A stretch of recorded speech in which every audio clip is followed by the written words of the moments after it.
بسم اللہ ولہ آخرہ، مقالہ اول ہم نے پڑھ لیا ہے، اب مقالہ ثانی ہے۔ مقالہ اول کے دو حصے تھے، ایک تھا نبی اکرم صلی اللہ علیہ وسلم کی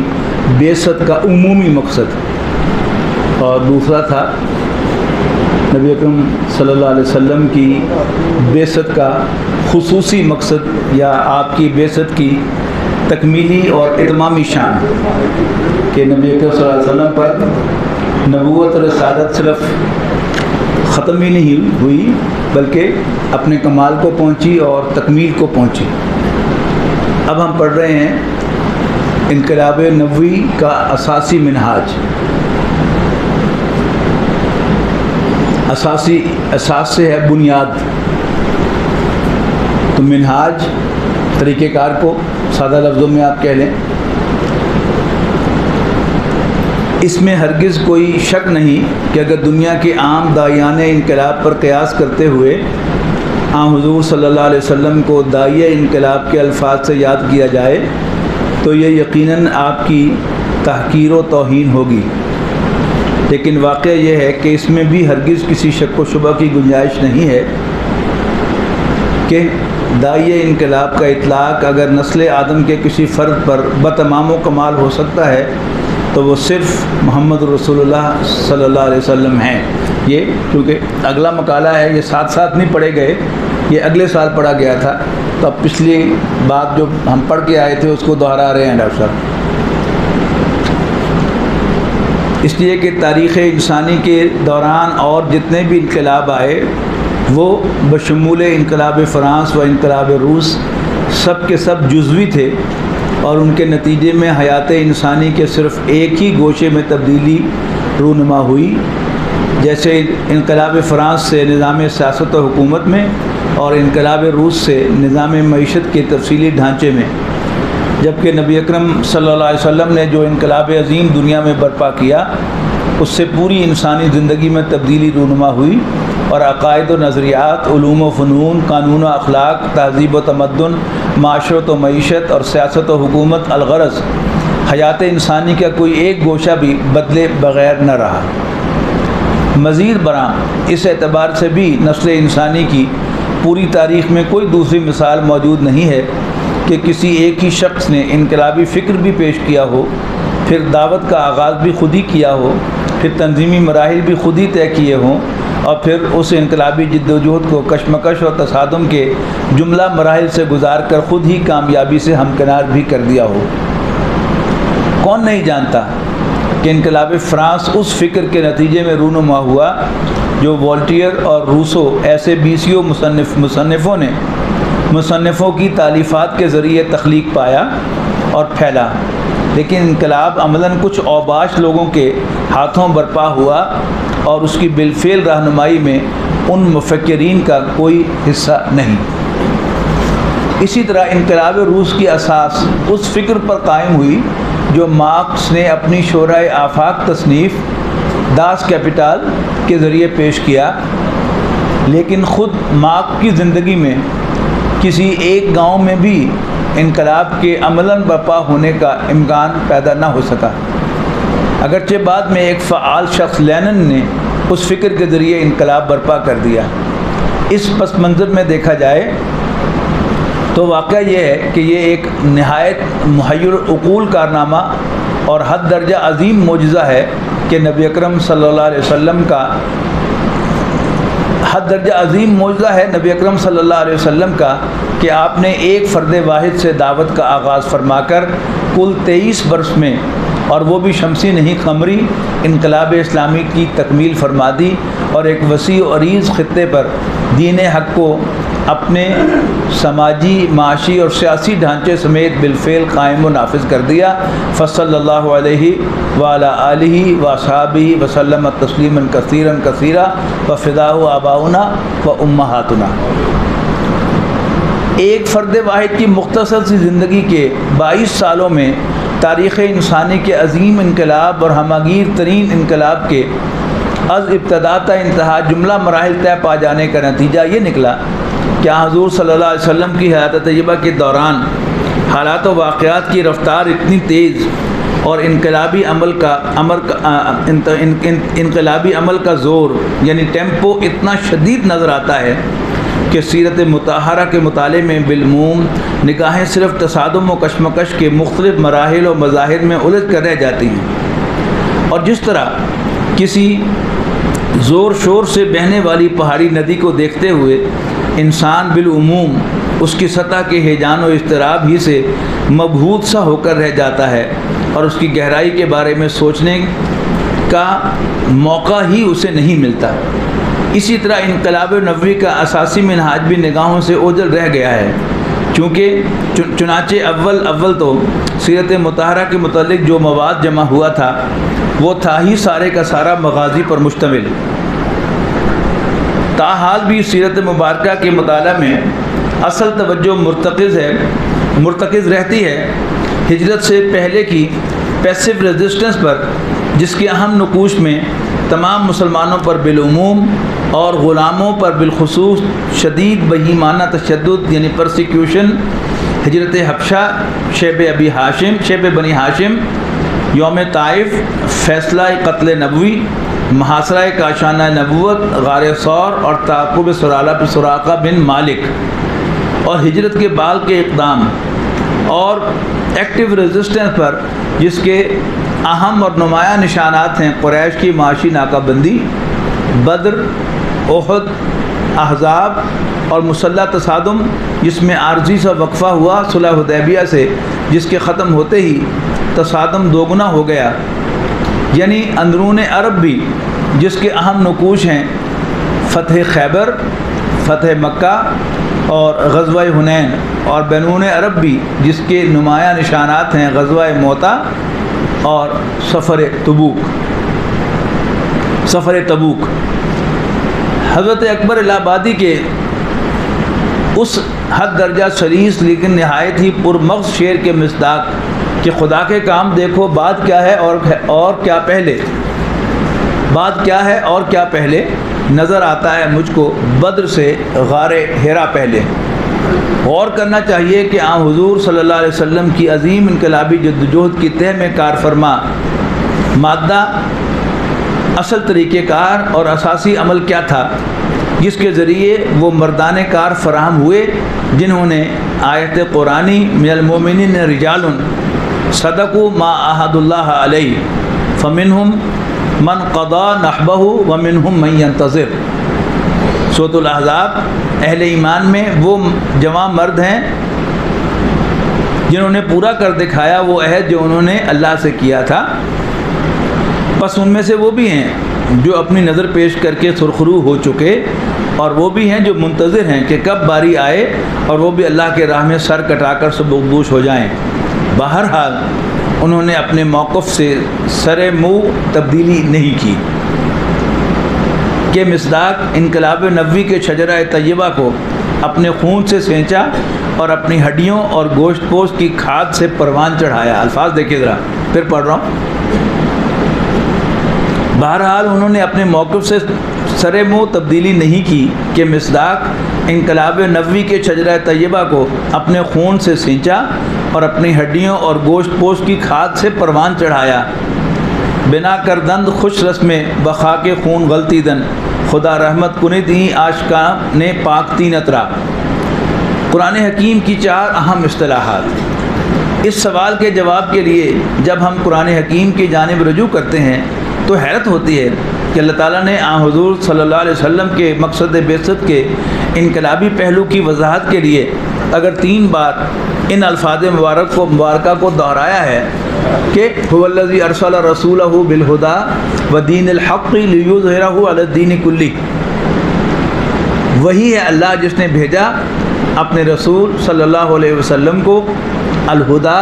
اور دین حق کے ساتھ تاکہ غالب کر دے اس کو پورے کے پورے دین پر۔ تو انقلاب نبوی کے اساسی منہاج کی وضاحت کے لیے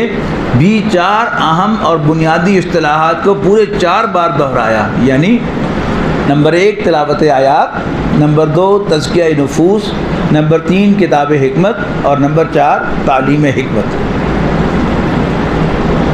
نمبر 1، چنانچہ سب سے پہلے سورہ بقرہ کے 15ویں رکوع کے آخر میں حضرت ابراہیم اور حضرت اسماعیل علیہ السلام کی دعا میں یہ الفاظ وارد ہوئے، ربنا وجعلنا مسلمین لک ومن ذریتنا امۃ مسلمۃ لک وارنا مناسکنا وتب علینا انک انت التواب الرحیم۔ اے رب ہمارے ہم دونوں کو بھی اپنا فرما بردار بنائے رکھ، اور ہماری نسل میں سے بھی ایک ایسی مسلمان امت برپا کیجو جو تیری فرما بردار ہو، اور ہمیں تعلیم فرما ہماری عبادت کے طریقے، ہمیں تعلیم فرما ہماری عبادت کے طور طریقے،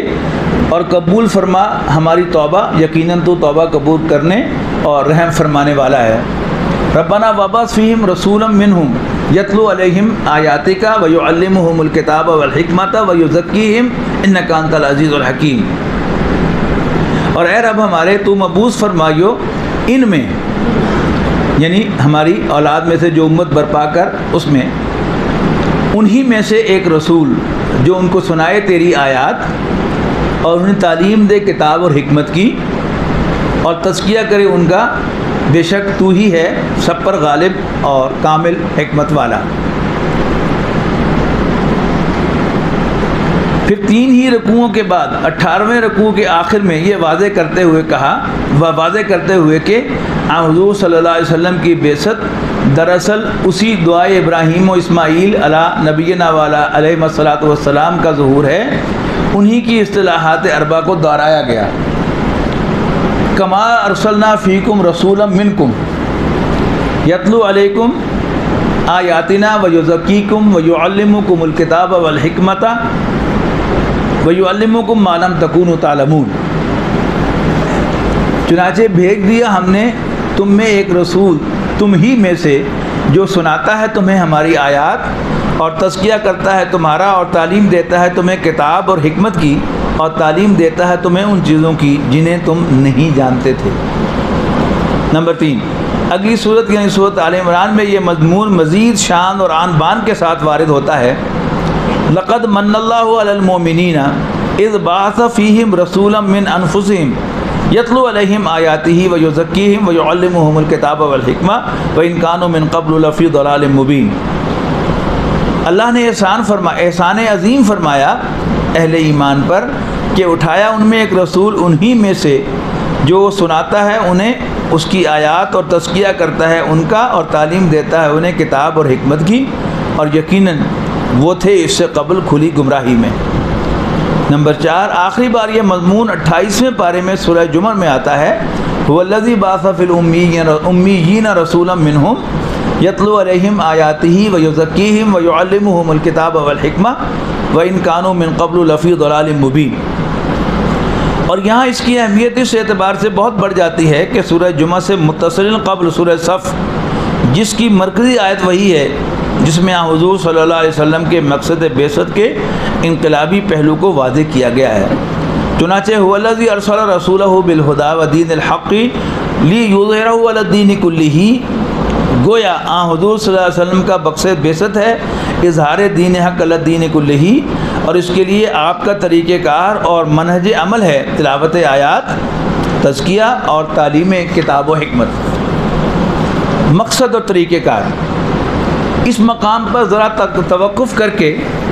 ایک اہم حقیقت پر غور کر لینا چاہیے، اور وہ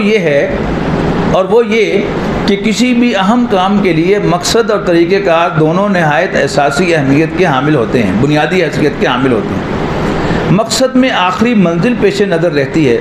اور طریقہ کار میں ہر مرحلے کے لوازم پر توجہ دی جاتی ہے، اور ظاہر ہے کہ ان دونوں کا توازن ہی کسی کام کے پایہ تکمیل تک پہنچنے کا ضامن بن سکتا ہے، اور جو شخص یا گروہ بیک وقت ان دونوں کو ملحوظ نہ رکھ سکے وہ اپنی منزل کھوٹی کر بیٹھتا ہے۔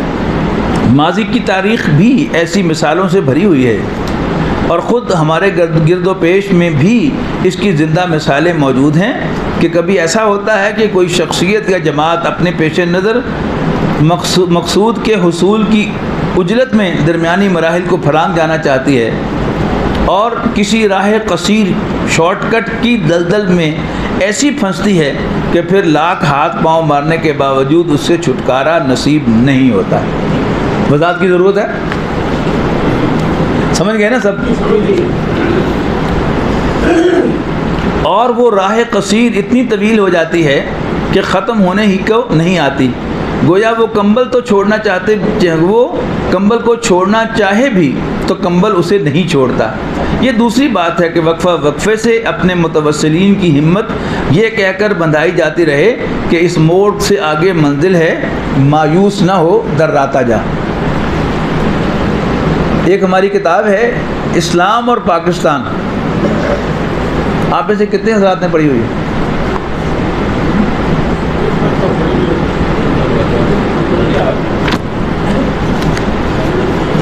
اس کو پڑھائیں،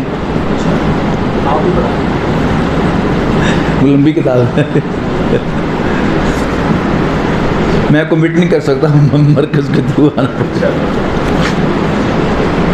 وہ جو ڈاکٹر صاحب کا سیاسی فکر ہے اور سیاسی بصیرت میں کہوں گا جو اللہ تعالیٰ نے بانی محترم کو عطا فرمائی تھی، اس کا شاہکار ہے۔ وہ اتنی مشکل نہیں ہے، آسانی سے سمجھ میں آنے والا۔ ایک آدھ اس کا چیپٹر ہے عقل و نقل کی کشمکش، وہ ذرا مشکل ہے، لیکن باقی آپ اگر پڑھیں گے تو بڑی آسانی سے وہ سمجھ میں آئے گی، لیکن پڑھنا بہت ضروری ہے۔ یعنی یہ جو یہاں چند جملے ہیں کہ اس کی وہ پوری کتاب جو ہے وہ وضاحت کرتی ہے کہ کیسے وہ جی یہ جو لفظ ہوتے ہیں نا مشکل ڈاکٹر صاحب کے، یہ آج کل تو ماشاء اللہ سب کے پاس موبائل ہے، وہ ڈکشنری ہوتی ہے اردو کی، اس پہ لکھو تو سارے مطلب آگے آ جاتے ہیں، آسانی ہو جاتی ہے۔ نہیں، اب تو جو جلد نئے ایڈیشن چھپ رہے ہیں اس میں پروفیسر خلیل الرحمان صاحب نے ان کے ترجمے بھی دیے ہوئے ہیں۔ ادھر بھی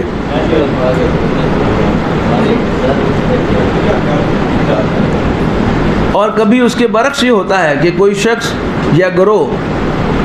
ذریعے ہی کو مقصد بنا بیٹھتا ہے اور راستے ہی کو منزل قرار دے لیتا ہے، نتیجتاً ساری توانائیاں ایک دائرے میں حرکت کرتے رہنے میں صرف ہو جاتی ہیں، اور اہل قافلہ وہم یحسبون انہم یحسنون الصنع کے مصداق صرف حرکت اور اس کی تیز رفتاری ہی کو دیکھ دیکھ کر خوش ہوتے رہتے ہیں۔ یہ بھی سمجھ گئے؟ نہیں، یہ نہیں سمجھے، آواز دھیمی آئی ہے۔ پہلے سے مراد جماعت اسلامی تھی، دوسرے سے مراد تبلیغی جماعت۔ ہردش، حرکت، گردش، والیوم، یہ سارے جو یہاں پر آ رہے ہیں نا، تو اگر آپ وہاں اس کو فٹ کر لیں کہ نبی اکرم صلی اللہ علیہ وسلم نے بھی دعوت و تبلیغ کی، ٹھیک ہے نا، لیکن صرف دعوت و تبلیغ تو نہیں کی، جب اللہ نے موقع دیا، وسائل دیے، تو پھر آپ تلوار لے کر میدان میں بھی آئے، آپ نے کفر کو چیلنج بھی کیا۔ تو تبلیغی جماعت ایک اچھا کام کر رہی ہے، لیکن یہ بنیادی کام ہے، پیش نظر وہ منزل جو ہے وہ ہونی چاہیے، اس کا تذکرہ بھی ختم ہو گیا آہستہ آہستہ وہاں پر۔ وہم یحسبون انہم یحسنون الصنع کے مصداق صرف حرکت اور اس کی تیز رفتاری ہی کو دیکھ دیکھ کر خوش ہوتے رہتے ہیں۔ اب اگر اس حقیقت سے فرار ممکن نہیں کہ ہر کام کے لیے ایک مناسب طریق ہوتا ہے اور ہر مقصد کے لیے ہر طریقہ کار موزون نہیں ہوتا، تو جو لوگ خلافت علی منہاج النبوہ کے قیام کے خواہش مند ہوں، ان کے لیے لازمی اور لابدی ہے کہ وہ غور کریں کہ حضور صلی اللہ علیہ وسلم کا اصل منہج عمل کیا تھا، مبادا وہ بھی متذکرہ بالا افراط و تفرید کا شکار ہو کر رہ جائیں۔ اس ضمن میں کتنی پیاری ہے وہ بات جو امام مالک رحمہ اللہ نے فرمائی کہ لا یصلح آخر هذه الامت الا بما صلح به اولها، اس امت کے آخری حصے کی اصلاح نہ ہو سکے گی مگر صرف اسی طریق پر جس پر پہلے حصے کی کایا پلٹ ہوئی تھی۔ اور کتنی حیرت ناک ہے یہ حقیقت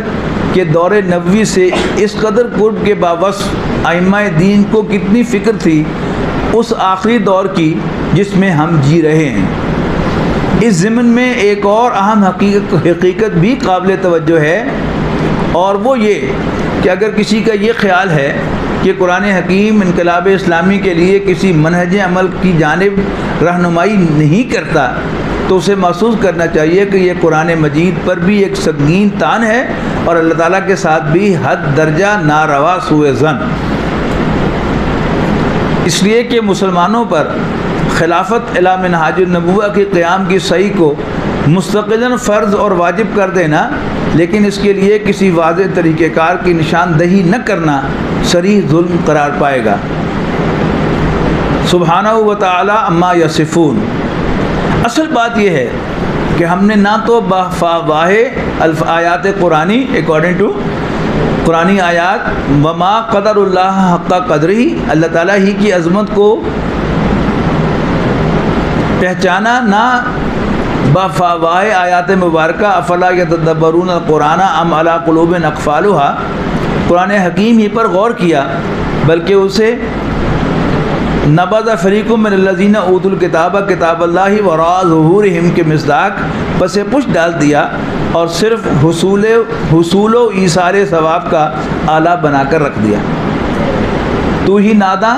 چند کلیوں پر قناعت کر گیا، ورنہ گلشن میں علاج تنگی داماں بھی تھا۔ مرکز و محور قرآن حکیم، یہ بڑا اہم حصہ ہے۔ اس یہ جو دوسرا مقالہ جو ہم پڑھ رہے ہیں اس میں مشکل الفاظ بہت کم ہیں، روانی زیادہ ہے، لیکن پھر بھی اگر آپ کو محسوس کریں کہ کسی حصے کی وضاحت کی ضرورت ہے تو بلا جھجک مجھے روک کر آپ کہہ سکتے ہیں کہ ذرا اس پیراگراف کی وضاحت کر دیں۔ مرکز و محور قرآن حکیم، اب ذرا ان 4 اصطلاحات پر توجہ مرکوز فرمائیے جن میں نبی اکرم صلی اللہ علیہ وسلم کے اساسی منہج عمل کا بیان ہوا ہے۔ تب سب سے نمایاں حقیقت جو سامنے آتی ہے وہ یہ ہے کہ ان سب کا مرکز و محور قرآن حکیم ہے،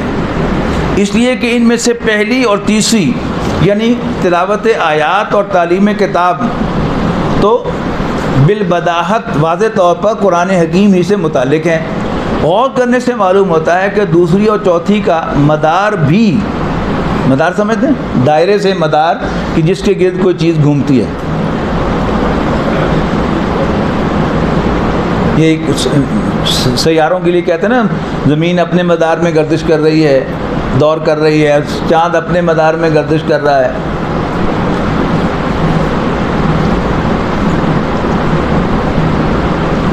غور کرنے سے معلوم ہوتا ہے کہ دوسری اور چوتھی کا مدار بھی قرآن ہی پر ہے، اس لیے کہ بافواہ الفاظ قرآنی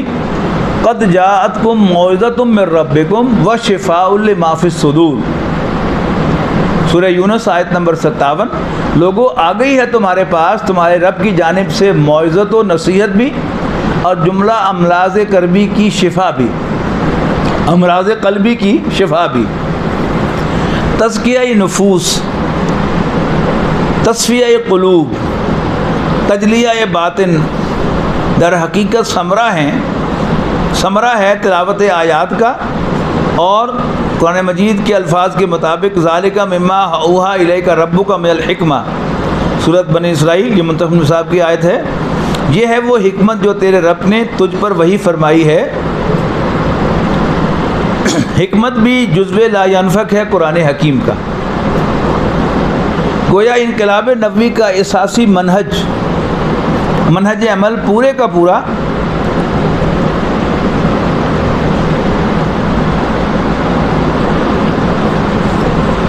گھومتا ہے قرآن مجید کے گرد،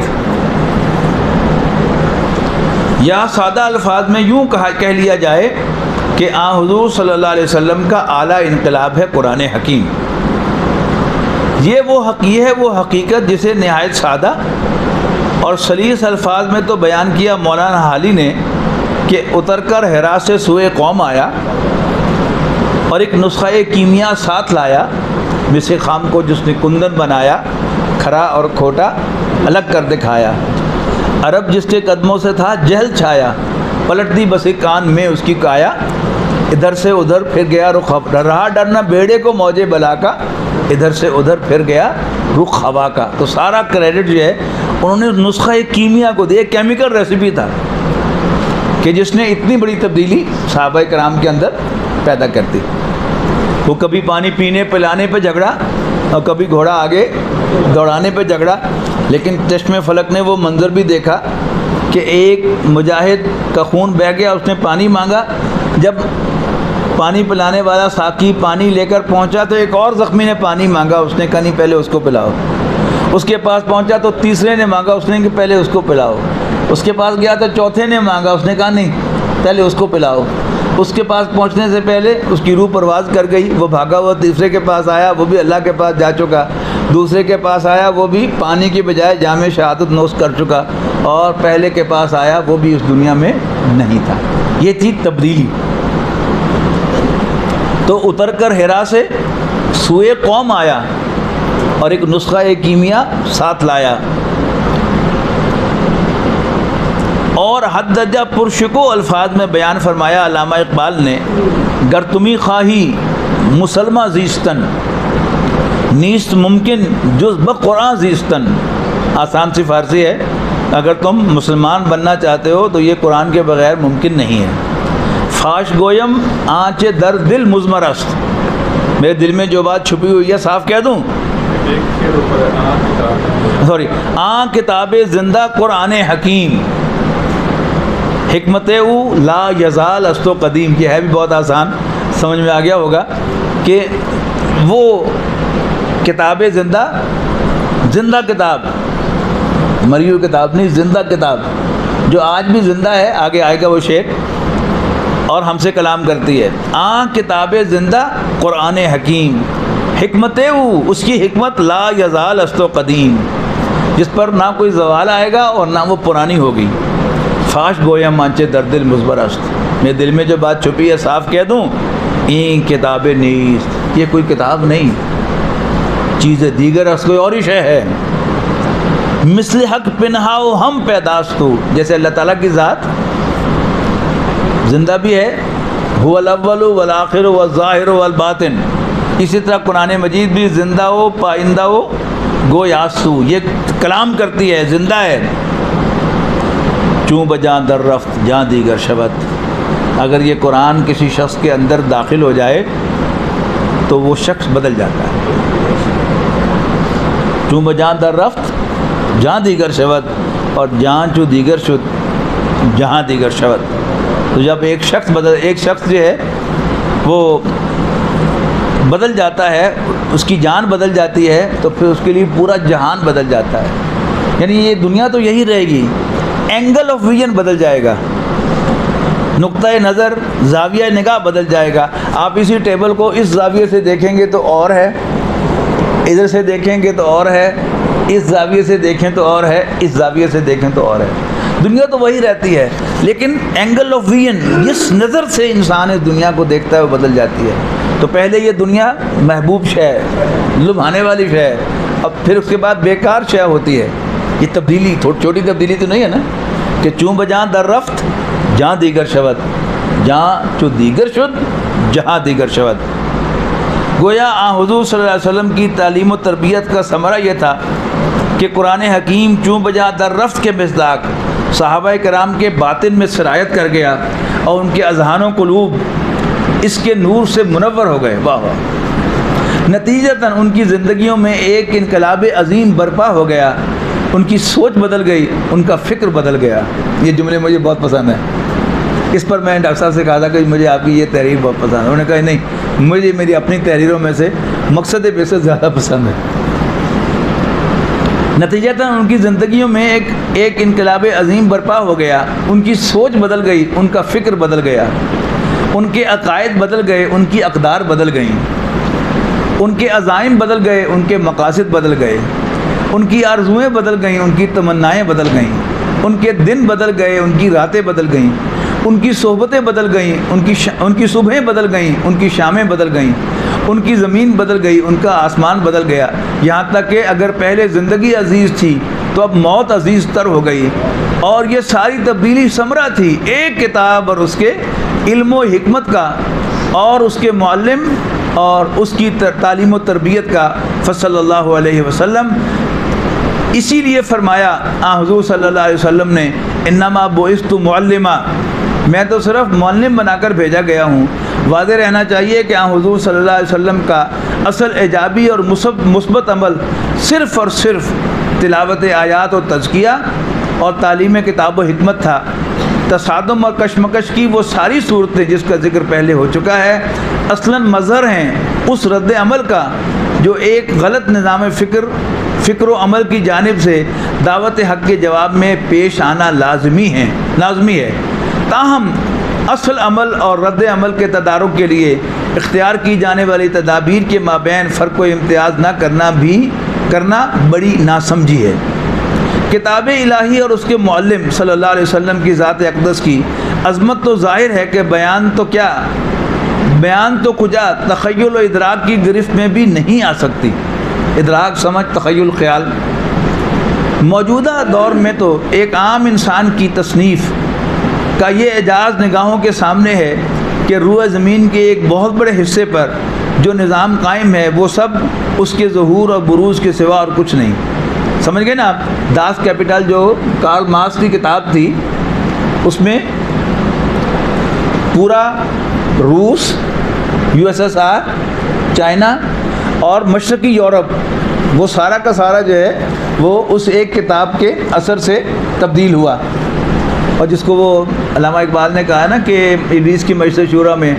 کانپتے ہیں کوہ سارو مرگ زارو جوئے بار، کہ کمیونسٹ انقلاب آ رہا ہے اور پورا یورپ جو ہے وہ تھڑ تھڑ کانپ رہا ہے اس سے کہ کمیونزم نہ آ جائے۔ یعنی اسلام کے خلاف تو اب راستہ روکنا اب جو ہے، اس وقت بظاہر تبلیغی جماعت بھی اور ہم بھی بڑے مزے سے وہاں جا کر سب کچھ کرتے رہے ہیں، لیکن اس وقت بھی ویسٹ میں، امریکہ میں کمیونسٹ پارٹی پر پابندی تھی۔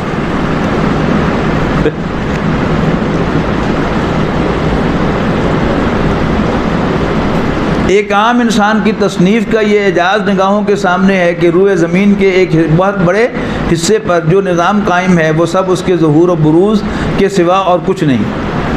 غالباً اسی لیے کہا تھا علامہ اقبال مرحوم نے ماس کے بارے میں کہ نیست پیغمبر ولیکن در بغل دارت کتاب، کہ مارکس نبی ہونے کا دعویٰ تو اس نے نہیں کیا، لیکن نبیوں کی طرح وہ بھی ایک کتاب بغل میں لے کے آیا تھا، داس کیپٹل۔ تلاوت آیات، اب وہ ان چاروں میں سے ایک ایک کی تشریح کریں گے آپ صاحب۔ اس اجمال کی تفصیل قرآن حکیم کے طول و عرض میں تانے بانے کی مانند بنی ہوئی ہے، چنانچہ کار نبوت اور رسالت کی تکمیل اور فرائض دعوت و تبلیغ کے جتنے پہلو قرآن مجید میں بیان ہوئے ہیں ان سب کا مبنا و مدار اور مرکز و محور خود قرآن مجید ہی کو قرار دیا گیا ہے۔ اس ضمن میں طوالت کے خوف کے باوجود چند اشارات ضروری ہیں۔ نمبر 1، قرآن حکیم کی روح سے انبیاء و رسول کے فرائض میں سب سے زیادہ اساسی فریضہ انذار و تبشیر کا ہے، چنانچہ سورۃ النساء میں بہت سے انبیاء و رسول کا ذکر کر کے فرمایا گیا رسولا مبشرین و منذرین لئلا یکون للناس علی اللہ حجۃ بعد الرسل۔ یہ حضرات رسول بنا کر بھیجے گئے، بشارت دینے والے اور خبردار کرنے والے، تاکہ ان کی بعثت کے بعد لوگوں کے پاس اللہ کے سامنے کوئی دلیل و عذر نہ رہ سکے۔ سورۃ کہف میں بطور کلیہ ارشاد فرمایا وما نرسل المرسلین الا مبشرین و منذرین۔ یہ مضمون پچھلی پہ بھی گزر چکا ہے، میں اس کو چھوڑ رہا ہوں کہ انبیاء کرام کو خوشخبری دینے والے اور خبردار کرنے والے کہا گیا، قرار دیا گیا، ان کو مبشر اور نذیر کہا گیا، نام بھی یہی دیے گئے ان کو۔ اب آگے چلیے گا اگلے پیج پر، صفحہ نمبر 55 پر، بلکہ نہیں پہلے سے پڑھیے۔ سورۃ کہف کا آغاز ان الفاظ مبارک سے ہوا الحمدللہ الذی انزل علی عبدہ الکتاب ولم یجعل لہ عوجا قیما لینذر باسا شدیدا من لدنہ ویبشر المؤمنین الذین یعملون الصالحات ان لہم اجرا حسنا۔ یہاں اس میں دونوں انذار کا حکم بھی اور تبشیر کا حکم بھی آ گیا۔ فَإِنَّمَا يَسَّرْنَاهُ بِلِسَانِكَ لِتُبَشِّرَ بِهِ الْمُتَّقِينَ وَتُنذِرَ بِهِ قَوْمًا لُدًّا، کہ وہی جو دو ذمہ داریاں تھیں، خوشخبری دینا اور خبردار کرنا، سورہ مریم میں واضح طور پر کہا گیا ہے کہ آپ یہ دونوں ذمہ داریاں قرآن مجید کے ذریعے پوری کریں۔ فَإِنَّمَا يَسَّرْنَاهُ بِلِسَانِكَ، بس ہم نے اس کتاب کو آپ کی زبان میں اس لیے سہل و سازگار بنایا ہے لِتُبَشِّرَ بِهِ الْمُتَّقِينَ، تاکہ آپ اس کے ذریعے خدا ترسوں کو بشارت پہنچا دو، تاکہ تم اس کے ذریعے سے خدا ترسوں کو بشارت پہنچا دو، وَتُنذِرَ بِهِ قَوْمًا لُدًّا، اور جھگڑالو قوم کو آگاہی سنا دو۔ آگے چلیں، سورۃ انعام میں فرمایا وَأُوحِیَ إِلَیَّ هَٰذَا الْقُرْآنُ لِأُنذِرَکُم بِهِ وَمَن بَلَغَ، اور میری طرف یہ قرآن وحی کیا گیا ہے کہ میں اس کے ذریعے تمہیں بھی خبردار کر دوں اور ان کو بھی جن تک یہ پہنچ جائے، یعنی میں اور آپ۔ نمبر 2، فرائض نبوت کے ضمن میں قرآن حکیم کی دوسری اہم اصطلاح تذکیر ہے۔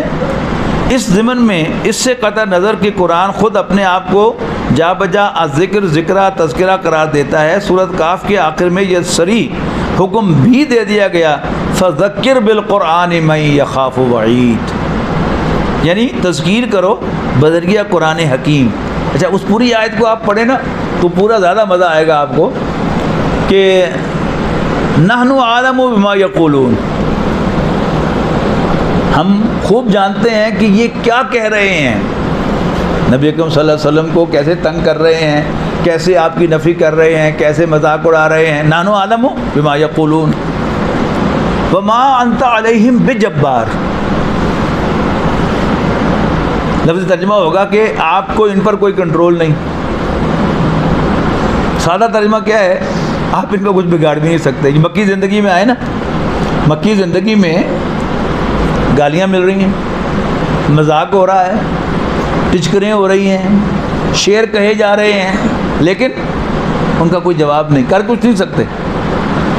مدنی زندگی میں آ کر پھر ابو رافع کو بھی قتل کروایا گیا ہے، ٹارگٹ کلنگ ہوئی ہے اس کی،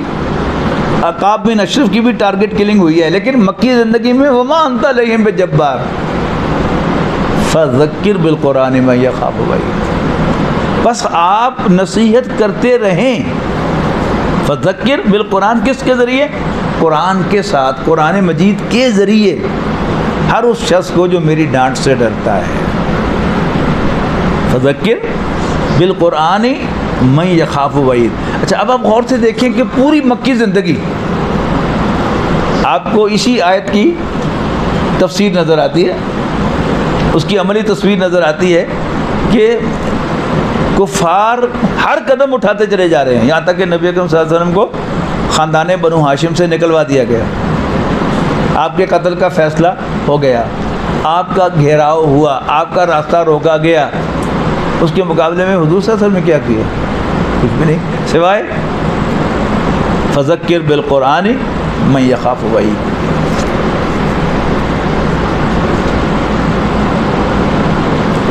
اسی طرح نمبر 3، فرائض رسالت کے ذیل میں قرآن حکیم کی ایک اہم اصطلاح تبلیغ ہے، چنانچہ اس کے ضمن میں بھی اللہ تعالیٰ نے تو اپنے نبی سے مخاطب ہو کر فرمایا بلغ ما انزل الیک من ربک، یعنی آج ہم اپنی تنظیم کا بھی جائزہ لیں کہ ہم اگرچہ اقامت دین کا تذکرہ بھی کرتے ہیں، اس کے لیے ابھارتے بھی ہیں، لیکن عملی طور پر ہم کیا کرتے ہیں؟ درس قرآن ہی دیتے ہیں، قرآن مجید ہی کے ذریعے ہم صرف خبرداری کرتے ہیں نا، تو اس سے مقصد کیا ہے کہ ایک جماعت وجود میں آ جائے کہ جو دین کے تقاضوں کو پورا کرنے کے لیے اپنا تن من دھن سب کچھ قربان کرے۔ یہی ہوا نا کہ نبی اکرم صلی اللہ علیہ وسلم مہاجرین کی ایک مختصر جماعت کو ساتھ لے کر مدینہ منورہ ہجرت فرما گئے، اور پھر یہی جماعت السابقون الاولون من المہاجرین ساتھ شامل ہو گئے انصار بھی، یہی نبی اکرم صلی اللہ علیہ وسلم کی جماعت کا سینٹرل نیوکلیس ہے۔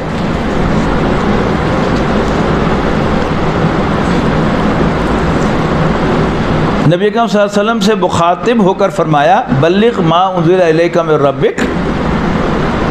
پہنچا دو جو کچھ نازل کیا گیا تم پر تمہارے رب کی جانب سے۔ اور حضور صلی اللہ علیہ وسلم نے امت کو حکم دیا بلغوا انی ولو آیتن، میری طرف سے پہنچاؤ خواہ ایک ہی آیت، کہانیاں نہ سناؤ، میری طرف سے خواہ ایک ہی آیت پہنچا دو، اس پر آیت پر زور ہے۔ گویا تبلیغ کا اصل موضوع قرآن مجید اور اس کی آیات بینات کے سوا اور کچھ نہیں۔ نمبر 4، غالباً اسی سلسلے میں سب سے جامع اصطلاح دعوت ہے، جس کے ضمن میں سورہ نحل میں یہ جامع و معنی ہدایت دی گئی، ادعو الی سبیل ربک بالحکمت والموعظۃ الحسنۃ وجادلہم باللتی ہی احسن، بلاؤ اپنے رب کے راستے کی طرف حکمت کے ساتھ اور موعظہ حسنہ سے، اور بحث و جدال کرو اس طریقے سے جو نہایت عمدہ ہے۔ اب غور فرمائیے کہ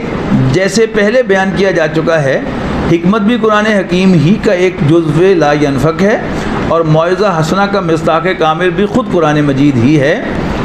اور خواہ ملحدین ہوں یا مشرکین، یہود ہوں یا نصارہ، منکرین قیامت ہو یا مکذبین رسالت، کافر ہوں یا منافق، ان سب کے ساتھ مفصل مباحثہ اور مجادلہ بھی قرآن مجید میں موجود ہے۔ گویا دعوت اللہ یا دعوت الی سبیل رب کا اصل مبنا و مدار خود قرآن حکیم ہے۔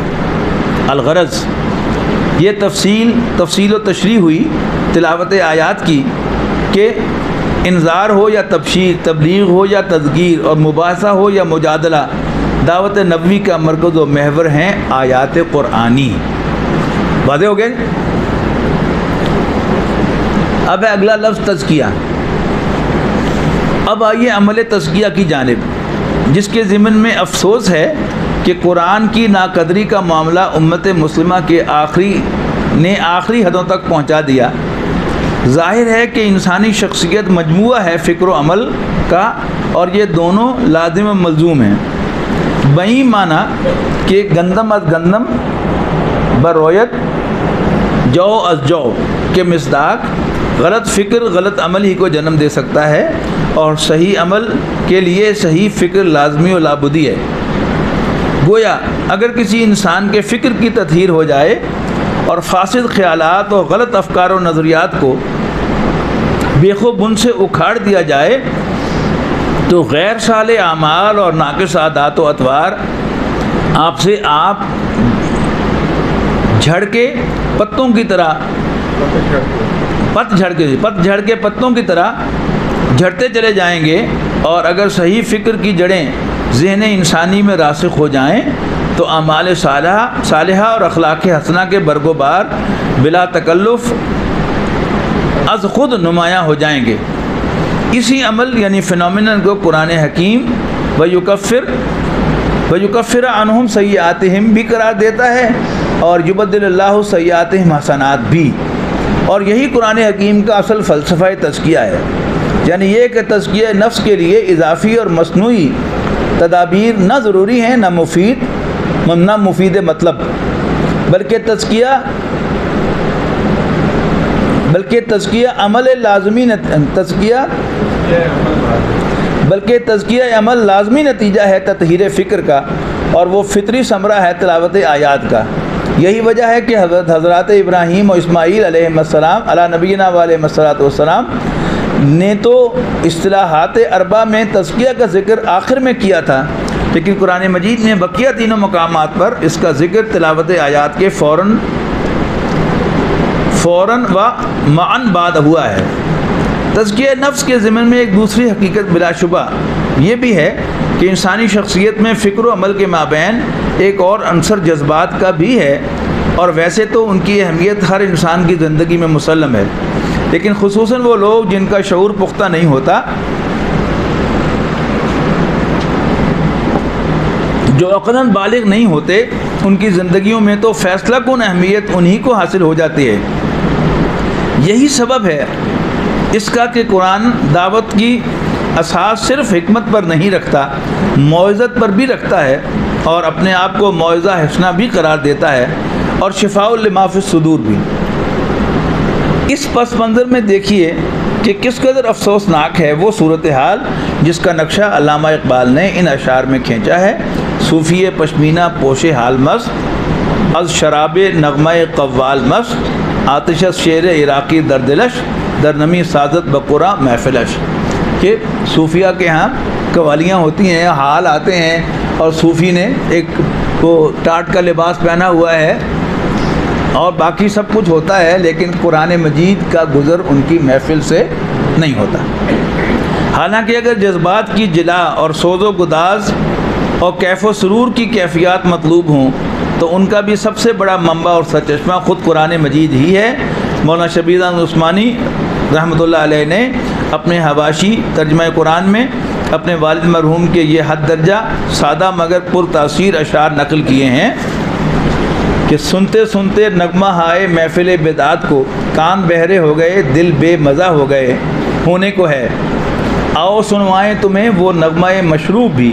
پارا پارا پارا جس کے لہن سے تورے خدا ہونے کو ہے، حیف گر تاثیر اس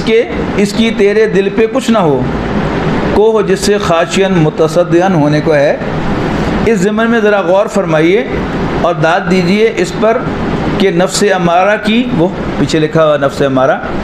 نفس امارہ کی طوفان خیزیوں اور ابلیس لعین کی وسوسہ اندازیوں سے بچنے کے لیے کس قدر صحیح مشورہ دیا ہے علامہ اقبال مرحوم نے۔ کشتن ابلیس کار مشکل است، ابلیس کو مارنا بڑا مشکل کام ہے، زاں کہ وہ گم اندر آماق دل است۔ نبی اکرم صلی اللہ علیہ وسلم نے فرمایا تھا نا کہ شیطان انسان کے جسم میں خون کی طرح دوڑتا ہے، تو اسی کو اقبال کہہ رہے ہیں کہ ابلیس کو مارنا بڑا مشکل کام ہے، اس کے لیے وہ تو پورے جسم میں سرایت کیے ہوئے ہیں، اس کی گہرائیوں میں اتر۔ خوش طرح باشد مسلمان اشکنی کشتہ شمشیر قرآن اشکنی، کہ اس کو قرآن مجید کی تلوار سے تم اگر قتل کرو گے تو پھر یہ اس کی جان نکلے گی، ورنہ اس کو تم آسانی سے پکڑ نہیں سکتے۔ کیوں کہ قرآن بھی رگ و پے میں سرایت کرتا ہے۔ وہ نسخہ کیمیا جو حال ہی کا ہم نے پڑھا تھا کہ اتر کر ہرا سے سوئے قوم آیا اور ایک نسخہ کیمیا ساتھ لایا، مثل خام کو جس نے کندن بنایا، کھرا اور کھوٹا الگ کر دکھایا۔ تعلیم کتاب۔ اچھا، اس تزکیے کو ذرا بارے میں تھوڑا سمجھ لیں۔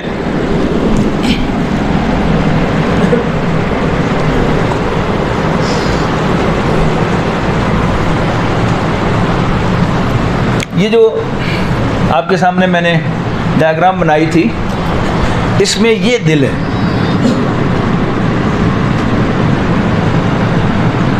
یہ دل جو ہمیں نظر آتا ہے یہ نہیں، اسی کے ساتھ ایک صاف دل اللہ نے لگایا ہے، جس کو کہا گیا کہ اندھے وہ دل ہو جاتے ہیں جو سینوں میں ہیں۔ اور نبی اکرم صلی اللہ علیہ وسلم نے فرمایا کیا تقویٰ ہا ہونا، یہی بات جو ہے یہ آیات نور میں جو ہمارے منتخب نصاب میں شامل ہیں بھی بیان کیا گیا ہے۔ وہاں کیا ہے آپ ذہن میں لائیں، وہاں ایک تو سینہ ہے جو انسان کے جسم کی نمائندگی کرتا ہے، یعنی اگر آپ اپنے یہاں پر ہاتھ لگائیں گے تو یہاں آپ کی پسلی یہاں ہے، اوپر ہاتھ لے جاتے چلے جائیں، اندر چلتے چلے جا رہا ہے نا، تو یوں جا کے اوپر وہ ٹیپر کرتا ہے انسان کی یہ پسلیوں کا جو پنجر ہے، تو اس کو تعبیر کیا گیا انسان کے سینے سے۔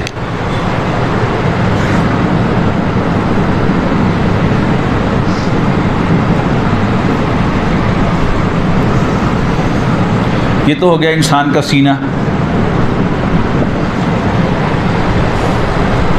پھر اس کے اندر قلب ہے،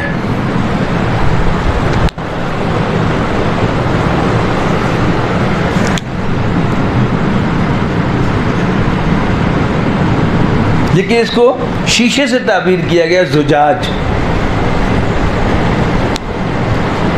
شیشہ کیا ہوتا ہے؟ یہ سامنے پردہ ہٹائیں تو سامنے آپ کو مسجد بھی نظر آ رہی ہے، لیکن یہ دیوار سے نظر نہیں آ رہی۔ تو شیشے کی اصل خاصیت کیا ہے؟ ٹرانسپیرنسی، کہ اس میں سے آپ آر پار دیکھ سکتے ہیں، لیکن اگر شیشہ گدلا ہو جائے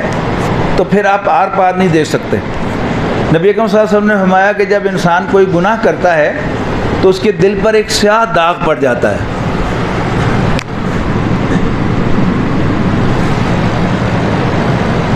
اگر توبہ کر لے تو دھو دیا جاتا ہے، اور اگر توبہ نہ کرے، اس گناہ پر اصرار کرے، کنسسٹنٹ ہو جائے، تو پھر نبی اکرم صلی اللہ علیہ وسلم نے مٹھی بند کر کے دکھایا کہ پھر یوں دل بند ہو جاتا ہے۔ اچھا، اس دل کے اندر کیا تھا؟ اللہ تعالیٰ نے وہ نور رکھا تھا جس کا نام وحی ہے، اس کو آپ ایک چراغ سے اگر ظاہر کریں،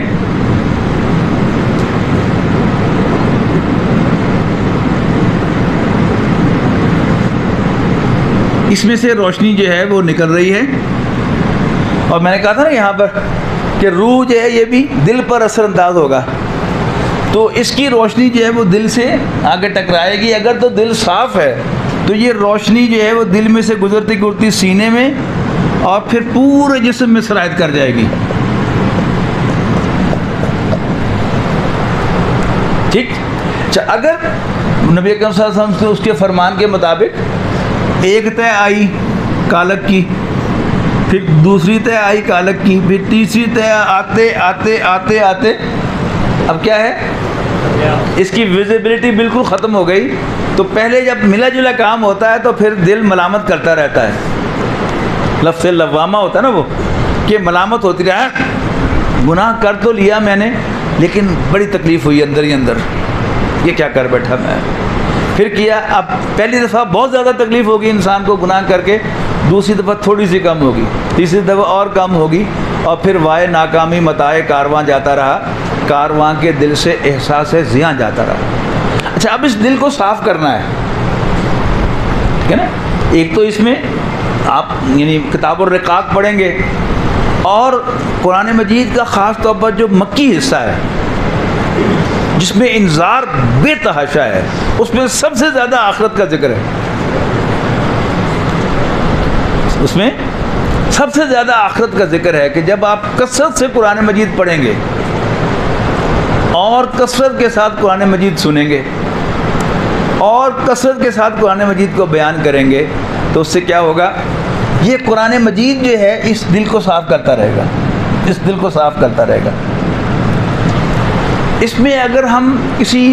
شخص سے رجوع کرتے ہیں تزکیے کے لیے تو وہ تو میرے اندر نہیں گھسا ہوا, لیکن اگر میں قرآن مجید پڑھتا ہوں باقاعدگی سے اور ہدایت کی غرض سے پڑھتا ہوں, نصیحت کی غرض سے پڑھتا ہوں, تھوڑی سی عربی مجھے آتی ہے کہ جس سے جو اس کی سطح پر ترجمہ ہے, کوئی تفسیری گہرائیاں نہیں, وہ مجھے سمجھ میں آ رہا ہے, تو اس سے دل صاف ہوتا ہے. کیوں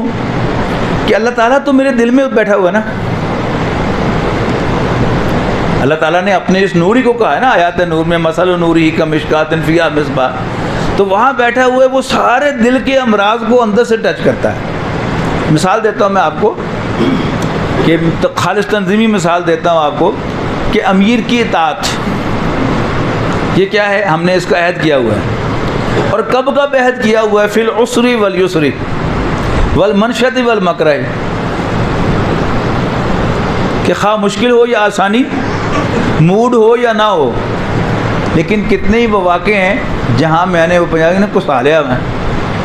امیر دے حکم نے کچھ آ گیا میں. اب جب میں قرآن مجید پڑھ رہا ہوں تو مجھے اندر سے اللہ تعالیٰ کہے گا ایک کی تصحیح یاد ہی نا, قرآن مجید جو ہے اس میں کوئی تذکرہ ہوگا, واقعہ ہوگا, بات ہو رہی ہوگی عبداللہ ابن ابی کی, لیکن وہی حرکت میں نے بھی کی ہوگی. تو قرآن مجید جہاں چوٹ لگائے گا, یعنی جیسی صفائی کرے گا دل کی, اس کو کوئی نہیں کر سکتا, ٹھیک ہے نا. اس میں نہ استاد کی نفی ہے نہ مربی کی نفی ہے, لیکن ان سب کی گائیڈنس میں جب آپ قرآن مجید کی تلاوت کریں گے ریگولر ہدایت کی غرض سے, تو قرآن مجید جو اصلاح کرے گا انسان کی وہ کوئی نہیں کر سکتا. اس لیے کہ اللہ تعالیٰ جو ہے وہ تو ہمارے دل کے اندر ہے, اور وہ اس کی دل کی صفائی کرے گا مختلف زاویوں سے, جس کا خود مجھے بھی اندازہ نہیں تھا,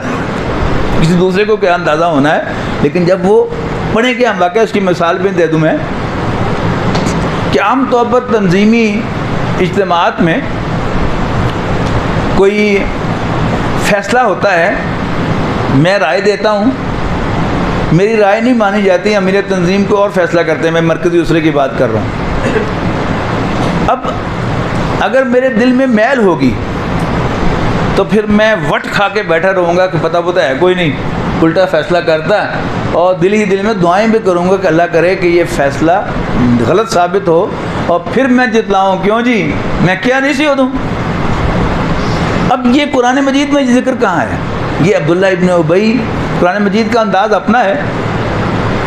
قرآن مجید 1 2 3 4 گن کے چیزیں نہیں بتاتا, یوں چلتے چلتے کوئی بات کر رہا ہوتا ہے جس سے پڑھنے والے کو اپنی تصویر نظر آتی ہے. جب نبی اکرم صلی اللہ علیہ وسلم کے علم میں آیا کہ قریش 3000 کا لشکر لے کر حملہ آور ہو رہے ہیں غزوہ احد کے موقع پر, آپ نے صحابہ سے مشورہ کیا. تو چانس ایسا ہوا کہ نبی اکرم صلی اللہ علیہ وسلم اور عبداللہ ابن ابی کی رائے ایک ہو گئی کہ ہمیں اندر رہ کر لڑنا چاہیے، اور صاحب ریق المختوم نے کہا ہے کہ وجوہات مختلف تھیں. عبداللہ ابن ابی کا خیال تھا کہ ہم پیچھے سے چھرا گھونپیں گے. نبی اکرم صلی اللہ علیہ وسلم کا خیال یہ ہوگا کیونکہ ہماری تعداد کم ہے، مرد دست بدست لڑائی کریں گے اور عورتیں اور بچے اوپر سے پتھر ماریں گے، یہ ان کا خیال ہے. لیکن بہرحال صحابہ کرام کی اکثریت نے جوش و خروش کا اظہار کیا کہ ہمیں تو شہادت چاہیے، اور نبی اکرم صلی اللہ علیہ وسلم نے اپنی رائے کی بھی قربانی دے کر اس کے برعکس فیصلہ فرما دیا جنگ کرنے کا. اب فوراً بڑبڑایا، یہ پتہ ہے کوئی نہیں، باہر اٹھ کے آ جان دیں. اس نے کہا تھا نا کہ ہم یہاں کے رہنے والے ہیں،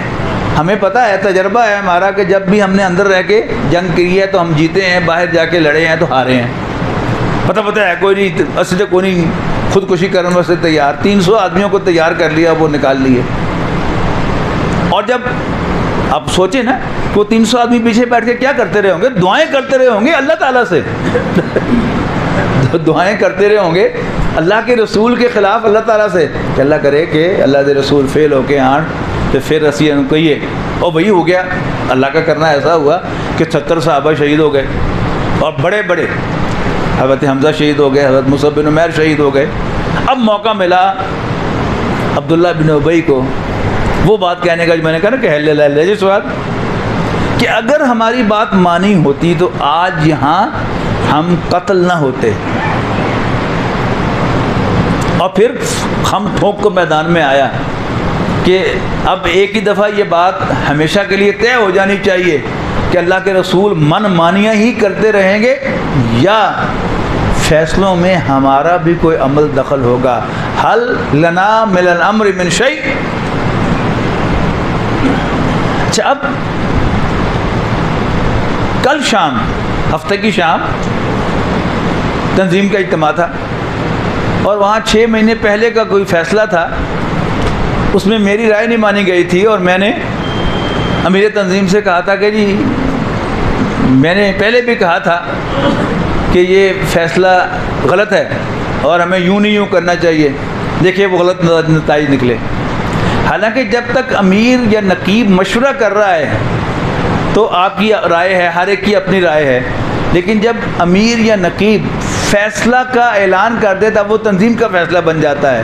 اور ہم سب تنظیم کے رفیق ہیں، وہ ہمارا فیصلہ بن جاتا ہے. تو آپ کو فوراً اگر اللہ تعالیٰ آپ کے لیے ہدایت کا سامان کرے گا تھرو قرآن مجید تو فوراً آپ کو یاد آ جائے گا، اوئے میں نے تو عبداللہ ابن ابی جیسی حرکت کی، نافقہ حنظلہ نافقہ حنظلہ نافقہ حنظلہ، میں تو منافق ہو گیا. اور جب انسان کو خود احساس ہوگا کہ میں منافق ہو گیا تو نفاق کی اصلاح بھی تو کرے گا نا. تو جب تک اس کو پتہ ہی نہیں چلا کہ میں منافق ہوں، وہ اپنے آپ کو پکا دیندار اور پکا مومن سمجھتا ہے، تو اصلاح کا کوئی امکان نہیں ہے. ایسی بے شمار مثالیں دی جا سکتی ہیں کہ قرآن مجید تزکیہ کرتا ہے. پھر ایک ہوتا ہے انسان کی سمجھ میں کوئی بات آ جانا، یہ اور چیز ہے، لیکن انسان کے عمل کا تعلق در کے ساتھ ہوتا ہے. مثال کے طور پر ہم سب جانتے ہیں کہ ٹریفک کے قوانین ہمارے فائدے کے لیے بنے ہیں، لیکن اس کے باوجود اگر اشارہ سرخ ہو،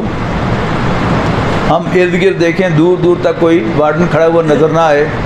تو اچھے بھلے سیانے بہنے آدمی بھی اشارہ کاٹ لیتے ہیں کہ نہیں کاٹ لیتے. اور اگر فرض کیجئے چلان ہو جائے تو 500 روپے کا چلان زیادہ ہو نہیں بلکہ 300 کا ہی ہونا ہے شاید، لیکن پھر بھی خود بخود بریک لگ جاتی کہ نہیں لگ جاتی. تو قرآن مجید میں سب سے زیادہ تذکرہ آخرت کا ہے. کیوں ہے؟ ہمیں ڈرانے کے لیے انذار. تو یہ ہے تزکیہ نفس کا ذریعہ.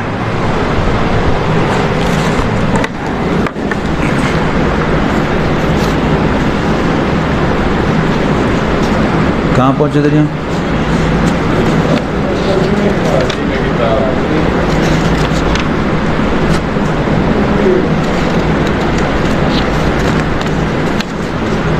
جی حضور صلی اللہ علیہ وسلم کے طریقے انقلاب میں تلاوت آیات اور تزکیہ نفوس کے بعد نمبر آتا ہے تعلیم کتاب کا، جو اصلاً عبارت ہے شریعت اسلامی کے اوامر و نواہی کی تعلیم اور احکام الہیہ کی تنفیذ سے. اس لیے کہ قرآن حکیم میں لفظ کتاب کا اطلاق بالعموم شریعت کے قواعد و ضوابط پر ہوا ہے، جیسے ان الصلاۃ کانت علی المؤمنین کتابا موقوتا میں، یا ولا تعظموا عقدۃ النکاح حتی یبلغ الکتاب اجلہ میں۔ اسی طرح قرآن مجید میں کسی شے کی فرضیت و مشروعیت کے لیے بھی کتبہ کا لفظ بکثرت استعمال ہوا ہے۔ کتب علیکم الصیام، کتب علیکم القتال، کتب علیکم اذا حضر احدکم الموت ان ترک خیرا الوصیہ ربنا لما کتبت علینا القتال، اور ولو انا کتبنا علیہم ان اقتلوا انفسکم۔ یہ سب کیا ہے؟ کتاب حکم کے معنوں میں، فرض کے معنوں میں آیا ہے۔ واضح رہنا چاہیے کہ تلاوت آیات اور تزکیہ کے مراحل طے ہو جانے کے بعد ہی انسانی شخصیت کی زمین پورے طور پر تیار ہوتی ہے کہ اس میں شریعت کے اوامر و نواہی اور احکام الہی کے بیج بوئے جائیں، اور وہ بر و تقوی کی ایک لہلہاتی ہوئی کھیتی کی صورت اختیار کر لے۔ بصورت دیگر فصل کا حصول درکنار بیج بھی ضائع ہو جاتا ہے۔ یہی سبب ہے اس کا کہ قرآن مجید کا کتاب والا حصہ، یعنی اس کی وہ آیات اور سورت جن میں حلال و حرام کے تفصیلی احکام بیان ہوئے ہیں، اس وقت نازل ہوا جب پورے 15 سال کی محنت شاقہ کے نتیجے میں، جس میں تمام تر توجہات تلاوت آیات اور تزکیہ پر مرکوز رہی تھیں، ایک ایسا معاشرہ وجود میں آ گیا جو ان احکام کو قبول کرنے کے لیے تیار ہی نہیں، بے تاب تھا۔ قبول کرنے کے لیے تیار ہی نہیں، بے تاب تھا۔ اس کی سب سے نمایاں اور درخشاں مثال حرمت شراب کے معاملے میں ملتی ہے کہ ادھر حکم نازل ہوا، ادھر شراب کے برتن توڑ ڈالے گئے، اور پھر ان لوگوں نے کبھی شراب کا خیال تک دل میں نہ آنے دیا جن کی گھٹی میں شراب پڑی ہوئی تھی اور پوری پوری عمریں پینے اور پلانے میں گزری تھیں۔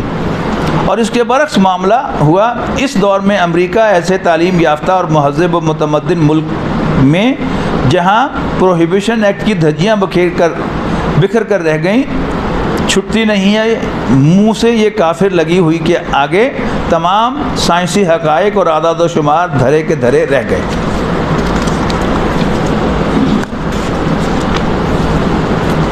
اس میں ایک دلچسپ آبزرویشن اپنے بارے میں میرا بھی ہے کہ ہم یہ سمجھتے ہیں کہ ہم دعوت کی سٹیج میں ہیں، لیکن دورہ ترجمہ قرآن ہو یا ہمارے دروس ہوں، آخرت کے بارے میں جو انذار کی آیات ہیں ہم ان سے گولی کی طرح گزر جاتے ہیں، اور جو دنیا کے بارے میں آیات ہیں ان پر ہم خوب تفصیل کے ساتھ بیان کرتے ہیں۔ اس کی بھی ہمیں اپنی اندرونی اصلاح کرنے کی ضرورت ہے،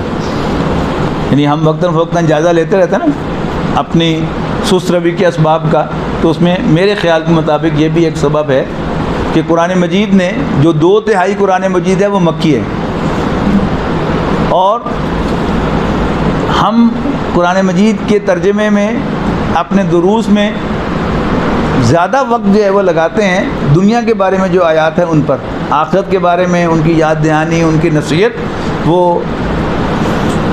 شیطان ساتھ لگا ہوا ہے نا، اس نے ہر کام میں کوئی نہ کوئی ٹیڑھ تو پیدا کرنا ہی کرنا ہوتا ہے، ہمیں وہ کیسے چھوڑ دے گا؟ ہم کوئی امیونٹی کا ٹیکہ تو نہیں لگوا کے آئے ہوئے کہ وہ ہمیں کچھ نہیں کہے گا، اس نے ہم پر بھی کرنا ہے۔ تو ہمیں بھی اپنا جائزہ لینے کی ضرورت ہے کہ ہم اس پہلو سے جائزہ لیں کہ ہماری محفلوں میں آخرت کا تذکرہ کتنا ہوتا ہے، ہمارے دروس میں، ہمارے دورہ ترجمہ قرآن میں ہم جو آخرت کے متعلق آیات ہیں ان کو کتنا ویٹیج دیتے ہیں، ان کو کتنا وقت دیتے ہیں، کتنا ان کو بیان کرتے ہیں، بلکہ جو اثرات ہیں معاشرے کے آج کے، ان کے اعتبار سے بعض اوقات تو ہم باقاعدہ اوائڈ کرتے ہیں۔ مثلا حوروں کا تذکرہ آیا ہے تو پیڑا نہ لگے، تو جلدی سے ہم گول مول لفظوں میں اس کا ترجمہ کر کے آگے گزر جاتے ہیں کہ پیڑا نہ لگے، لوگ کی کہیں گے۔ سوال ہے کہ اللہ تعالیٰ کلام پاک میں، قرآن مجید میں ان کو بیان کر رہا ہے، وہ میرا جاننے والا ہے، اس نے مجھے بنایا ہے، اسے پتہ ہے کہ مجھے کیا کیا چیزیں پسند ہیں، اسی کی اشتہا اس نے دلائی ہے۔ مجھے پسند ہے میں اپنے گریبان میں جھانک کے دیکھ لوں، عورت پسند ہے کہ نہیں، تو کیا جو میرے مخاطبین ہیں، میری آڈینس ہے، کیا انہیں بھی وہ پسند نہیں ہوگی؟ اگر اللہ تعالیٰ اس کے ذریعے سے تشویق دلاتا ہے تو پھر میں کیوں اوائڈ کرتا ہوں؟ مجھے بھی اپنا جائزہ لینا چاہیے۔ انقلاب نبوی کے اساسی منہاج کا نقطہ عروج کلائمیکس ہے تعلیم حکمت۔ حکمت اصلاً عبارت ہے انسانی عقل و شعور کی پختگی کی اس سطح سے جہاں پہنچ کر احکام شریعت کے اسرار و رموز واضح ہو جاتے ہیں اور ان کی حکیمانہ غرض و غایت منکشف ہو جاتی ہے۔ گویا احکام بے جان اور زبردستی کے ساتھ ٹھونسے ہوئے اور اوامر و نواہی نہیں رہتے، بلکہ فکر و عمل کے ایک حد درجہ حکیمانہ نظام کے ایسے باہم دیگر منظم و مربوط اجزاء کی صورت اختیار کر لیتے ہیں جن میں نہایت حسین توازن و توافق موجود ہو۔ یاد ہوگا یہی اصل موضوع ہے فاتح دور حاضر امام الہند حضرت شاہ ولی اللہ دہلوی رحمۃ اللہ علیہ کی شرح آفاق تعریف حجت اللہ البالغہ کا، اور یہی ہے وہ جن سے کامیاب جسے قرآن حکیم خیر کثیر قرار دیتا ہے بفہوائے آیات قرآنی یوت الحکمت من یشاء ومن یوت الحکمت فقد اوتی خیرا کثیرا، کہ اللہ تعالیٰ جس کو چاہتا ہے حکمت سے نوازتا ہے، اور جس کو بھی حکمت عطا کر دی گئی اس کو سب سے بڑا خیر عطا کر دیا گیا، خیر کثیر عطا کر دیا گیا۔ اور یہ بات بھی محض اتفاقی نہیں کہ خیر کثیر بھی نام ہے حضرت شاہ صاحب کی ایک حد درجہ پر از حکمت تصنیف کا۔ گویا حکمت کی تحصیل ہر انسان کے بس کا روگ نہیں، بلکہ یہ تعلیم و تربیت نبوی کا وہ درجہ تخصص ہے جس سے فیضیاب صرف وہی ہو سکتے ہیں جن کے نفوس میں علم کی ایک پیاس فطری طور پر موجود ہوتی ہے، چنانچہ ان کے لیے ظواہر پر اکتفا کرنا ممکن ہو جاتا ہے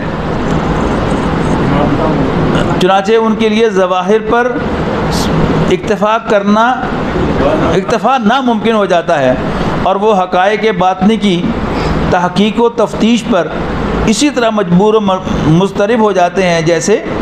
جس طرح بھوکا تحصیل غذا پر اور پیاسا تلاش آب پر۔ وقلیل ما ہم، اور ظاہر ہے کہ ایسے لوگ کم ہی ہوتے ہیں۔ اس ضمن میں بھی اس خیال سے کہ حکمت سے لازماً قرآن کے علاوہ کوئی اور چیز مراد ہے، قرآن مجید کے ساتھ ایک دانستہ اور غیر شعوری سوء ظن کا امکان پیدا ہوتا ہے، اس لیے کہ حکمت تو قرآن کے رگ و پے میں ہے سرایت کیے ہوئے ہے، اس لیے بھی کہ اس کی ایک مستقل صفت ہی حکیم ہے، اور اس لیے بھی کہ اس کی شان یہ ہے کہ کتاب احکمت آیاتہ ثم فصلت من لدن حکیم خبیر، سورہ ہود، کہ یہ کتاب ہے جس کی آیات کو پہلے محکم کیا گیا ہے اور پھر اس حکیم و خبیر کی طرف سے اس کی تفصیل فرمائی گئی ہے۔ مزید برآں جیسا کہ پہلے عرض کیا جا چکا ہے، قرآن مجید میں صراحتاً بھی مذکور ہے کہ ذالک مما اوحا الیک ربک من الحکمہ، منتخب صاحب کی آیت ہے، اور اس سلسلے میں بھی حد اٹھائیے اور وجد میں آئیے علامہ اقبال کے ان اشعار پر، اے کہ می نازی بقرآن حکیم تا کجا در حجرہ ہا باشی مقیم، در جہان اسرار دین را فاش کن نقطۂ شرع مبی را فاش کن۔ افسوس ہے کہ ہمارے ارباب علم و فضل نے بہت کم توجہ دی قرآن حکیم کی ان اصطلاحات اربع پر، جو قرآن مجید میں ایک نہ دو پورے 4 مرتبہ دہرائی گئیں، حالانکہ بلا سبب تکرار بظاہر کلام کا عیب شمار ہوتا ہے، اور نہ قرآن حکیم کے منزل و مرسل تبارک و تعالیٰ کے پاس ذخیرہ الفاظ کی کمی تھی، نہ عربی زبان کا دامن ہی اتنا تنگ تھا کہ ہر بار مختلف الفاظ نہ لائے جا سکتے۔ اس اعادہ و تکرار کا سبب ظاہر ہے کہ اس کے سوا اور کوئی نہیں ہو سکتا، کہ اگرچہ ویسے تو قرآن مجید کا ہر لفظ غالب کے اس شعر کے مصداق کامل اور اتم ہے کہ ہر کے گنجینہ معنی کا طلسم اس کو سمجھیو جو لفظ کے غالب میرے اشعار میں آوے، لیکن اصطلاحات اربع کی حیثیت تو بالخصوص ایسی ہے کہ ان پر توجہات کو بالکل زیر ہر لفظ غالب چیدہ میں خانہ ایک مصداق مرتکز کر دیا جائے۔ الغرض انقلاب نبوی کے تکمیلی مراحل تو وہی ہیں جو ہر انقلاب میں پائے جانے لازمی ہیں، یعنی دعوت و تنظیم، تصادم و کشمکش، ہجرت و انقطاع اور جہاد و قتال، لیکن اس کا اساسی منہاج مشتمل ہے تلاوت آیات، تزکیہ اور تعلیم کتاب و حکمت پر، جس کا مرکز و محور ہے قرآن حکیم۔ انفرادی تبدیلی: اگر آپ کسی ایک فرد کی زندگی میں بھی انقلاب لانا چاہیں تو اس کے لیے ناگزیر ہے کہ پہلے آپ اس کے فکر کا جائزہ لیں اور تلاوت آیات کے ذریعے اس کے ذہن کو فاسد خیالات اور غلط نظریات سے اور اس کے قلب کو فاسد ارادوں اور غلط امنگوں سے، یعنی یہ جو نظریات ہیں یہ تو دماغ میں ہوں گے، لیکن یہ امنگیں یہ دل کا ہے فنکشن، اور اس کے قلب کو فاسد ارادوں اور غلط امنگوں اور خواہشات سے پاک کریں، اس کے فکر کی ایمان باللہ، ایمان بالآخرت اور ایمان برسالت کی محکم اساسات پر اثر نو تعمیر کریں اور اس کے قلب کو نور ایمان سے منور کر دیں۔ اس کا نتیجہ یہ نکلے گا کہ غیر صالح اعمال اور غلط عادات و اطوار پت جھڑ کے پتوں کی طرح خود بخود جھڑ جائیں گے، اور تب موضوع وقت آئے گا کہ اس کا کہ شریعت کے اوامر و نواہی کی تلقین اسے کی جائے، گویا اس کے وجود پر شریعت کا نفاذ عمل میں آ جائے۔ پھر اگر وہ صاحب استعداد ہو تو ایک قدم آگے بڑھ کر حکمت کی تحصیل کرے، جس سے اثر انشراح صدر اور اطمینان قلب بھی حاصل ہو جائے گا، اور اس کی شخصیت میں اس انقلاب کو تمکن و استقلال بھی حاصل ہو جائے گا۔ اصل میں یہ ہے وہ محنت و مشقت جس کا ثمرہ بیان ہوا حضور صلی اللہ علیہ وسلم کے اس حکیمانہ قول میں، جو آپ نے حضرت علی رضی اللہ تعالیٰ عنہ سے خطاب کر کے فرمایا تھا، فواللہ لَأَن يَهْدِيَ اللَّهُ بِكَ رَجُلًا وَاحِدًا خَيْرٌ لَكَ مِنْ أَن يَكُونَ لَكَ حُمُرُ النَّعَمِ۔ اے علی، اللہ کی قسم، اگر اللہ تمہارے ذریعے سے کسی ایک شخص کو بھی ہدایت دے دے تو یہ تمہارے لیے سرخ اونٹوں سے بڑھ کر ہے، اور اگر آپ اس ہفت خواں کو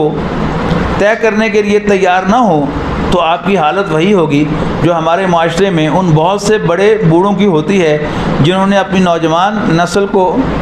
حوالے تو اس نظام تعلیم کے کیا جس کے بارے میں غلط نہیں کہا، جس نے بھی کہا یوں قتل سے بچوں کو وہ بدنام نہ ہوتا، افسوس کہ فرعون کو کالج کی نہ سوجی، اور گلا تو گھونٹ دیا اہل مدرسہ نے تیرا، کہاں سے آئے صدا الہ الا اللہ۔ نتیجتاً کسی کے ذہن پر بٹن رسل سوار ہے اور کسی کے ساقط کوئی فرائڈ کا شیدائی ہے، کسی کے ذہن پر بٹن رسل سوار ہے اور کسی کے ساقط کوئی فرائڈ کا شیدائی ہے تو کوئی یونگ اور ایڈلر یا میکڈوگل کا، کسی پر ڈارون کا جادو چلا ہوا ہے اور کسی پر ہیگل اور مارکس کا۔ چنانچہ خدا اور آخرت و وحی اور رسالت پر ایمان و یقین کے آثار کو کوسوں پتہ نہیں، لیکن تلقین ہو رہی ہے نماز اور روزے کی، اور فرمائش و فہمائش ہو رہی ہے شاعر دینی کے احترام کے بارے میں۔ نتیجہ اس کے سوا اور کیا نکل سکتا ہے کہ نوجوان اگر نسبتاً شریف اور سعادت مند ہے تو نگاہیں نیچی کر کے آپ کی موجودگی میں احتراماً آپ کی خواہش پوری کر دے، لیکن اگر ذرا بے باک اور جری ہو تو صاف کہہ دے گا چھوڑیے ابا جان، یہ سب ڈکوسلے ہیں جن کی کوئی حقیقت نہیں ہے۔ اجتماعی انقلاب، اس معاملے میں انسانی معاشرہ یا انسانی حیات اجتماعیہ کا طرز عمل بھی بالکل ایک فرد واحد کے مانند ہوتا ہے۔ ہر معاشرے میں قوم کا ایک طبقہ وہ ہوتا ہے جسے بالعموم ذہین اقلیت یعنی انٹلیکچوئل مائنورٹی یا انٹلیکچوئل برین ٹرسٹ قرار دیا جاتا ہے، انٹیلیجنشیا برین ٹرسٹ قرار دیا جاتا ہے، اور جس کی حیثیت جسد اجتماعی میں بالکل وہی ہوتی ہے جو فرد واحد کے جسم میں اس کے دماغ کی۔ اگر کسی معاشرے میں اسلامی انقلاب لازماً مطلوب ہو تو اولاً اس کے اس طبقے کو اپیل کرنا ہے اور اس کے قلوب و اذہان کو نور ایمانی سے منور کرنا، گویا اسے اسلام کے حق میں بالفعل کنورٹ کرنا ناگزیر ہے۔ معاشرے یا قوم کے دوسرے طبقات کی حیثیت اعضاء و جوارے کی ہے جو قلب و ذہن کے بے دام غلام ہوتے ہیں اور ان سے صادر ہونے والے احکام کی بے چون و چرا اطاعت کرتے ہیں۔ جو لوگ کسی معاشرے یا قوم کے اجتماعی فکر کی تطہیر اور اس کی سوچ کے دھارے کو رخ تبدیل کیے بغیر خواہش مند ہوں کہ معاشرہ بحیثیت مجموعی اسلام کو عملاً قبول کر لے، ان کا خلوص و اخلاص اپنی جگہ اور نیت خواہشات اور تمنائیں اپنے مقام پر، لیکن امر واقعہ کے اعتبار سے ان کی حالت بھی ان نیک مگر سادہ دل لوگوں کی طرح مختلف نہیں جن کا ذکر پہلے ہو چکا ہے۔ وآخر دعوانا ان الحمدللہ رب العالمین۔ الحمدللہ پورا ہو گیا مطالعہ۔